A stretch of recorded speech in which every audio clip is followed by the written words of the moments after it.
এক বছর ধরে নিখোঁজ পরিবারের বুক জুড়ে শুধু কান্না আর অপেক্ষা। আজ সেই অপেক্ষার দৃশ্যমান শুরু। গাজীপুরের কোনাবাড়ীতে ছাত্র আন্দোলনের সময় পুলিশের গুলিতে নিহত হৃদয় সরকারের মরদেহ উদ্ধারে প্রায় এক বছর পর অভিযান শুরু করেছে ফায়ার সার্ভিস ও পুলিশ।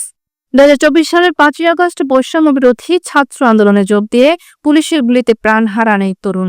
প্রত্যক্ষদর্শী ও ভিডিও ফুটেজ বলছে, পুলিশের উপস্থিতি টের পেয়ে রাস্তার পাশে আশ্রয় নেওয়া হৃদয়কে ধরে ফেলে শিল্প পুলিশ। এরপর কনস্টেবল আকরাম পেছন থেকে গুলি চালান, যা হৃদয়ের পিঠে লাগে। ঘটনাস্থলে তার মৃত্যু হয়, কিন্তু সেদিন থেকে আজ পর্যন্ত নিখোঁজ ছিল তার মরদেহ। পরিবার, সহপাঠী আর আন্দোলনের নেতাকর্মীরা বারবার প্রশ্ন করেছেন, কোথায় হৃদয়? নিহতের ফুফাতো ভাই ইব্রাহিম সরকার থানায় হত্যা মামলা করেছিলেন। সেই মামলার তদন্তের অংশ হিসেবে অবশেষে তুরাগ নদীতে শুরু হলো মরদেহ উদ্ধারের তল্লাশি অভিযান। ভোর থেকে নদীর বিভিন্ন অংশে অভিযান চালাচ্ছে ফায়ার সার্ভিস। আর অপেক্ষায় দাঁড়িয়ে হৃদয় পরিবার, হয়তো এবার অন্তত তার দেহটা পাবে শেষবারের মতো বুক ভরে জড়িয়ে ধরার সুযোগ।